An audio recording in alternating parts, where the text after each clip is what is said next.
Assalamualaikum warahmatullahi wabarakatuh. Alhamdulillahirabbil alamin. Assalatu wassalamu ala asrofil anbiya'i wal mursalin wa ala alihi washabihi ajmain, amma ba'du. Selalu kita panjatkan puja dan puji syukur atas kehadirat Allah Subhanahu wa taala, karena hanya dengan karunia-Nya lah kita semua dapat berkumpul dalam pelaksanaan presentasi tugas kelompok dari mata kuliah manajemen konflik kelompok 1. Sebelumnya, perkenalkan, nama saya Nadra Al-Aflah, mahasiswi manajemen semester 7 jurusan Fakultas Ekonomi dan Bisnis Islam Universitas Islam Negeri Sumatera Utara, dan rekan saya Muhammad Rifki Damanik. Di sini kami akan mempresentasikan tugas kelompok kami yang mengambil tema tentang konsep dasar manajemen konflik. Oke, baik, langsung saja kita ke materi yang pertama, yaitu definisi manajemen konflik. Secara epistemologis, kata konflik berasal dari bahasa Latin, yaitu kon yang berarti bersama dan pligere yang berarti benturan atau tabrakan. Secara sosiologis, konflik diartikan sebagai suatu proses sosial antara dua orang atau lebih, bisa juga kelompok, di mana salah satu pihak berusaha menyingkirkan pihak lain dan menghancurkan atau membuatnya tidak berdaya. Nah, sedangkan menurut Pierre,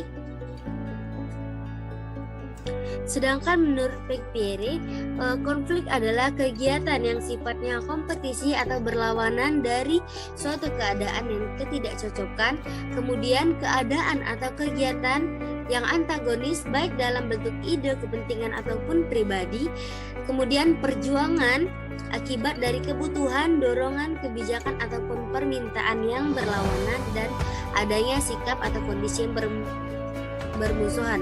Adapun definisi lain dari konflik ialah yang pertama, konflik merupakan suatu kondisi tanpa adanya keharmonisan. Yang kedua, konflik merupakan suatu kondisi di mana terjadinya suatu pertentangan. Dan yang ketiga, konflik adalah suatu kondisi di mana tidak adanya kesepakatan. Dan yang terakhir, konflik adalah kondisi yang dinamis atau konflik tergantung pada perkembangan lingkungan strategis. Nah, konflik dalam organisasi adalah suatu kondisi dalam organisasi di mana terdapat perbedaan pendapat ataupun pertentangan dalam menjalankan tugas untuk melaksanakan visi dan misi organisasi. Kemudian, konflik merupakan kondisi yang dapat menghambat proses pelaksanaan tugas guna pencapaian tujuan organisasi. Konflik sendiri didefinisikan juga sebagai kondisi yang saling bertabrakan, tidak sesuai, terjadinya perseteruan, perkelahian, dan interaksi yang bertentangan sebagai akibat adanya perbedaan kepentingan dari berbagai pihak.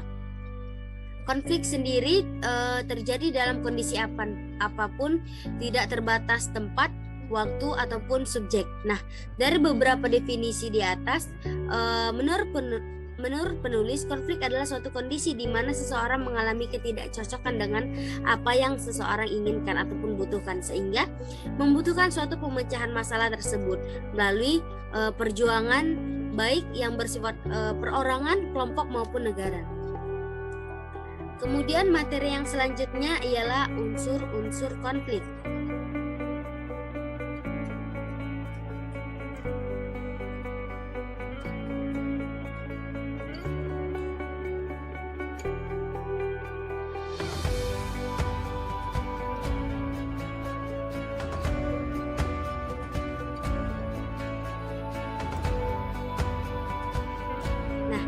Kemudian materi yang kedua ialah unsur-unsur konflik.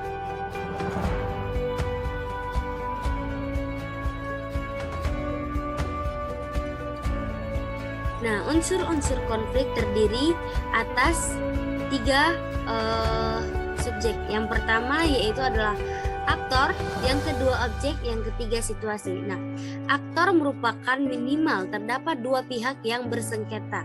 Kemudian yang kedua objek. Nah, objek ini merupakan hal yang dipertentangkan atau seperti kebijakan, tata letak, tata cara, tujuan, dan sebagainya yang memacu konflik. Nah, kemudian situasi. Nah, situasi ini merupakan aturan yang berlaku, budaya kerja yang berlaku. Nah, unsur-unsur konflik merupakan suatu bentuk sikap atau perilaku yang bisa menyebabkan terjadinya konflik antar dua orang atau lebih. Konflik dapat dipacu dengan adanya pihak-pihak atau dua orang atau lebih. Kemudian tujuan yang berbeda, yakni pihak yang satu menghendaki agar pihak lainnya berbuat atau bersikap sesuai dengan yang dikehendakinya. Nah, materi yang selanjutnya yaitu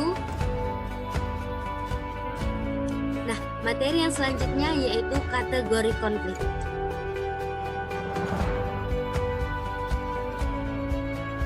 Nah, kategori konflik dapat dibedakan menjadi 3 jenis, yakni konflik interpersonal, konflik intrapersonal, konflik interpersonal, dan konflik antar kelompok. Yang pertama yaitu konflik intrapersonal. Konflik ini merupakan konflik yang terjadi pada individu sendiri.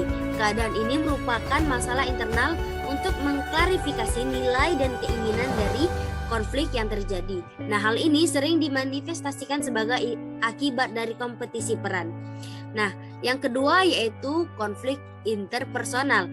Konflik interpersonal terjadi antara dua orang atau lebih di mana nilai, tujuan, keyakinan yang berbeda. Konflik ini sering terjadi karena seseorang secara konstan berinteraksi dengan orang lain sehingga ditemukanlah perbedaan-perbedaan.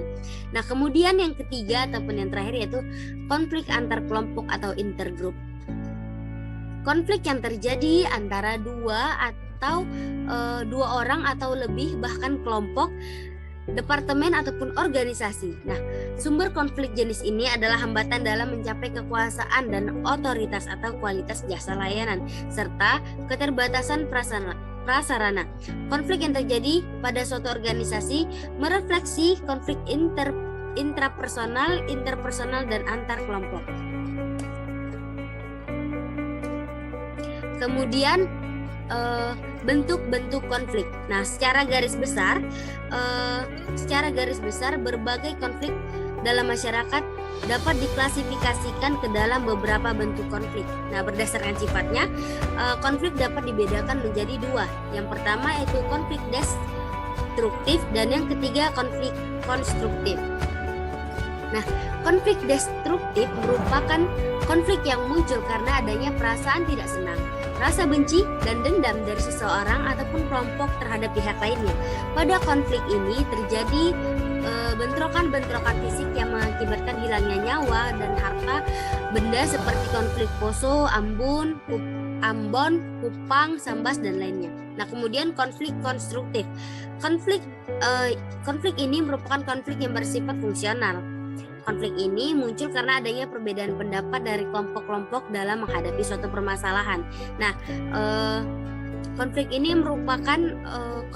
akan menghasilkan suatu konsensus dari berbagai pendapat tersebut dan menghasilkan suatu perbaikan, misalnya perbedaan-perbedaan dalam sebuah organisasi.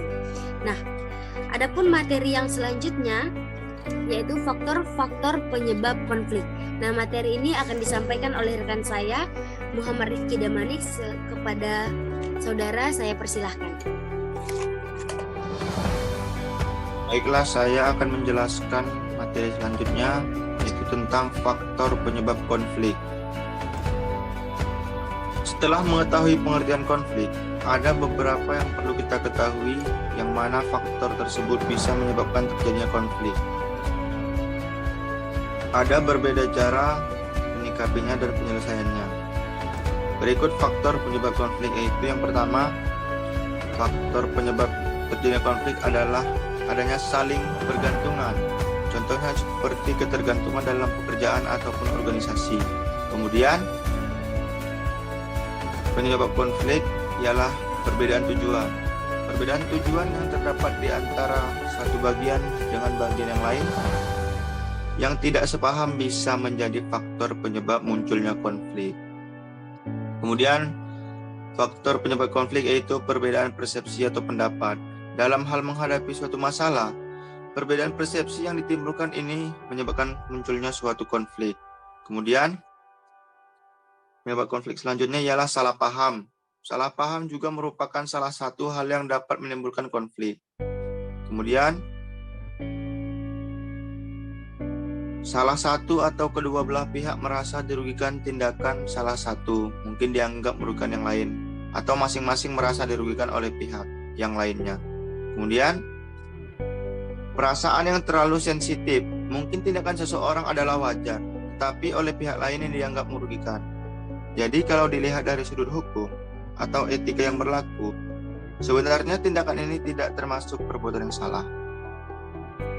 Kemudian saya akan menjelaskan materi tentang jenis-jenis konflik. Jenis-jenis konflik yang pertama yaitu konflik fungsional, yaitu konflik yang memang bertujuan dan mempunyai dampak atau kegunaan yang positif bagi pengembangan dan kewajaran organisasi. Kemudian yang kedua, konflik non-fungsional, yaitu konflik yang sama sekali tidak berkaitan dengan prospek kemajuan organisasi. Jika dilihat dari pelaku dalam organisasi, maka konflik dibagi menjadi 5. Yang pertama, konflik internal individu. Kemudian yang kedua, konflik antar individu dalam satu organisasi. Kemudian yang ketiga, konflik antar individu dan kelompok dalam satu organisasi. Kemudian yang keempat, konflik antar kelompok dalam satu organisasi. Kemudian yang kelima, konflik antar organisasi. Kemudian saya akan menjelaskan pendekatan penanganan konflik.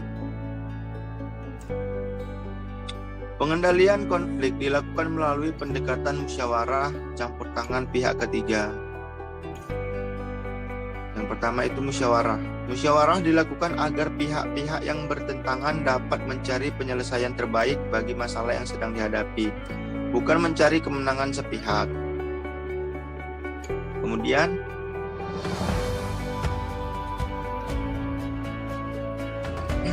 campur tangan pihak ketiga. Campur tangan pihak ketiga diperlukan apabila pihak-pihak yang bertentangan tidak ingin diperundingkan atau telah mencapai jalan buntu. Kemudian yang ketiga ialah konfrontasi. Konfrontasi dilakukan dengan mempertemukan pihak-pihak yang sedang berkonflik untuk dimintai pendapatnya secara langsung dalam rapat, dan pimpinan bertindak sebagai moderator. Kemudian 4, tawar-menawar. Tawar-menawar adalah pengendalian konflik melalui proses pertukaran persetujuan dengan maksud mencapai keuntungan kedua belah pihak yang sedang berkonflik. Kemudian yang kelima, berkompromi.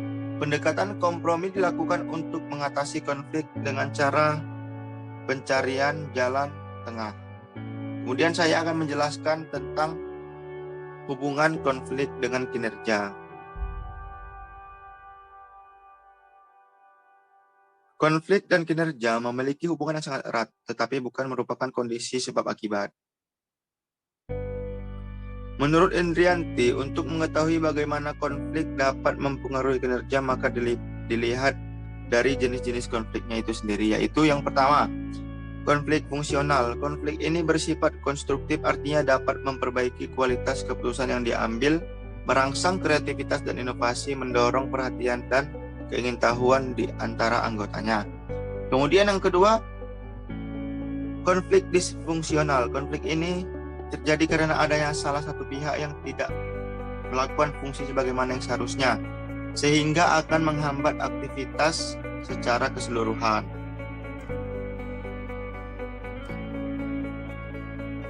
Kemudian, Omisori menjelaskan konflik memiliki beberapa bentuk, yaitu yang pertama, konflik hubungan. Konflik ini timbul karena adanya tidak kecocokan antara individu satu dengan individu lain. Kemudian, Konflik tugas. Konflik ini timbul karena adanya ketidaksepakatan isi tugas dan tujuan kerja. Kemudian yang ketiga, proses konflik. Konflik ini timbul karena adanya ketidaksepakatan akibat pembagian tugas kerja, tugas yang akan diselesaikan. Baiklah, ini saja yang dapat saya sampaikan. Selanjutnya saya serahkan kembali kepada Nadrah Al-Aflah. Baik, demikianlah materi yang dapat kami paparkan mengenai konsep dasar manajemen konflik. Semoga teman-teman dapat memahami materi yang telah kami presentasikan. Lebih dan kurangnya kami memohon maaf kepada Allah, kami mohon ampun. Semoga di pertemuan mata kuliah nanti kita dapat lebih mendiskusikan mengenai materi konsep dasar manajemen konflik. Billahi taufik wal hidayah. Wassalamualaikum warahmatullahi wabarakatuh. Waalaikumsalam.